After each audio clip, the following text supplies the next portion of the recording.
आज हम क्लास 12 का प्रश्नावली 6.1 का क्वेश्चन नंबर 3 करेंगे। चलिए पढ़ते हैं। प्रश्न पूछा क्या है। एक वृत्त की त्रिज्या समान रूप से 3 सेमी प्रति सेकंड की दर से बढ़ रही है। ज्ञात कीजिए कि वृत्त का क्षेत्रफल किस दर से बढ़ रहा है जब त्रिज्या 10 सेंटीमीटर है। चलिए जो पहले दिया है उसे हम लिख लेते हैं। तो दिया है, जो दिया है उसे लिख लेते हैं।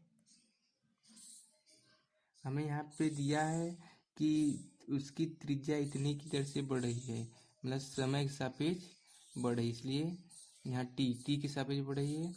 तो यहाँ पे दिया है 3 सेंटीमीटर प्रति सेकंड, क्योंकि सेकंड दिया क्योंकि समय के सापेक्ष बढ़ रही है इतने से। और हमें प्रश्न में ये भी दिया है कि उसकी त्रिज्या 10 सेंटीमीटर है। और हमसे ये पूछा है कि वो वृत्त की त्रिज्या समान रूप से इतना ही दिया है और पूछा है कि किस दर से उसका क्षेत्रफल बढ़ रहा है। तो मान लेते हैं उस वृत्त का क्षेत्रफल,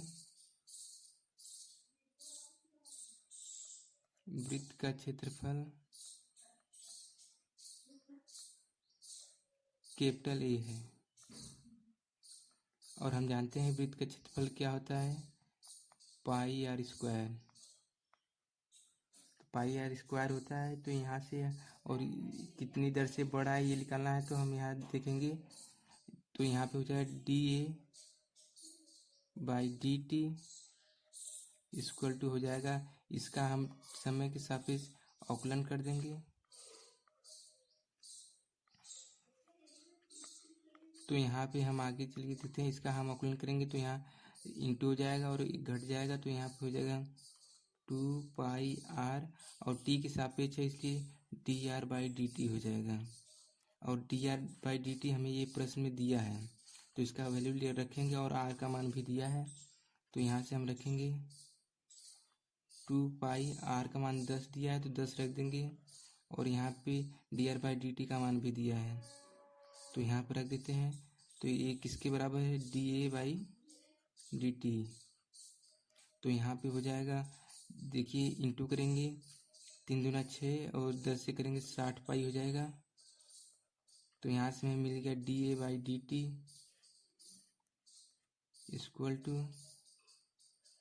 60 पाई, जो कि हमें दिया है। इसका मात्रा क्या होगा, ये क्षेत्रफल है इसलिए यहाँ हो जाएगा सेंटीमीटर स्क्वायर प्रति सेकेंड। तो लिखेंगे इतने की दर से क्षेत्रफल, वृत्त का क्षेत्रफल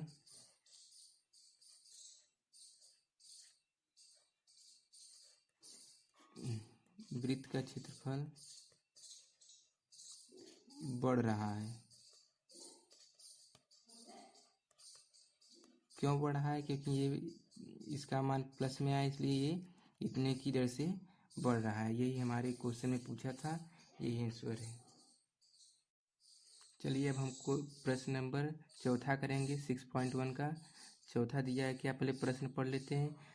प्रश्न पूछा है, एक परिवर्तनशील घन का किनारा 3 सेंटीमीटर प्रति सेकंड की दर से बढ़ रहा है।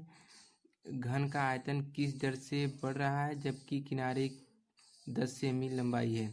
हमें क्या दिया है, पहले प्रश्न में दिया है उसे हम लिख लेते हैं। दिया है,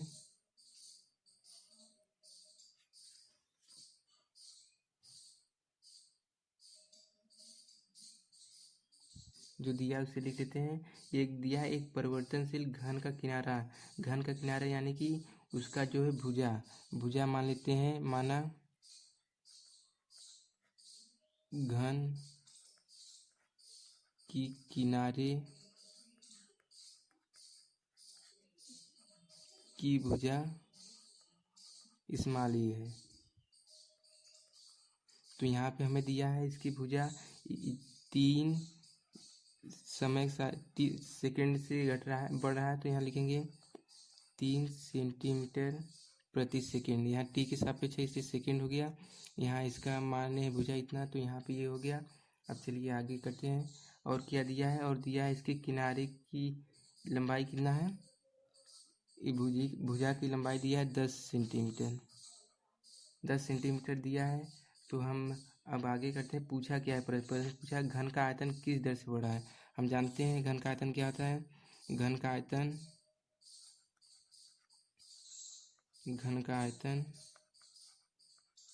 मान लेते हैं भी है, कैपिटल भी है, तो इसके बराबर होता है एक क्यूब। घन का आयतन जो होता है भुजा क्यूब के बराबर होता है। तो यहाँ से लिखेंगे इसका निकालना है किस दर से बढ़ा है, तो हम इसे टी के सापेक्ष लीजिए, इसे टी के सापेक्ष भी अवकलन कर देंगे इसका। तो यहाँ पे हो जाएगा d(a³/dt). तो यहाँ से अब इसका अवकलन करेंगे तो हमें मिल जाएगा 3a² dA/dt। इतना मिल गया। और हमें प्रश्न में ये दिया है इसका मान dA/dt का मान ये प्रश्न में दिया है और a का मान भी दिया है। तो यहाँ से रखेंगे इसका मान जो कि इसके बराबर है। तो इसका मान रखें यहाँ पे। अब हम इसका की करेंगे तो यहाँ पे इसका मान पहले a का मान यहाँ दिया है, भुजा की लंबाई स्क्वायर है इसलिए इसके 2 बार इसको लिख लेंगे हम लोग। और dA/dt का मान भी यहाँ से दिया है तो इसका मान भी रख लेंगे 3 दिया है। तो यहाँ से हो जाएगा 10^100 और 3 त्रिका यानी कि 900 हो जाएगा। 900 यहाँ से हो जाएगा और इसका हम लिखते हैं इसके बराबर। तो यहाँ से हो जाएगा 900, जो ये तो आयतन है इसलिए एक इसका हो जाएगा सेंटीमीटर क्यूब और उससे टी के सापेक्ष इसलिए यहाँ टी का मात्रक सेकेंड हो गया। यहाँ सेकेंड लिख लेंगे, लिखेंगे इतने की दर से घन का आयतन बढ़ रहा है। क्यों बढ़ रहा है? क्योंकि हमने यहाँ बताया था ये इसका आंसर प्लस में आया, पॉजिटिव आया, इसलिए बढ़ रहा है। ये हो गया।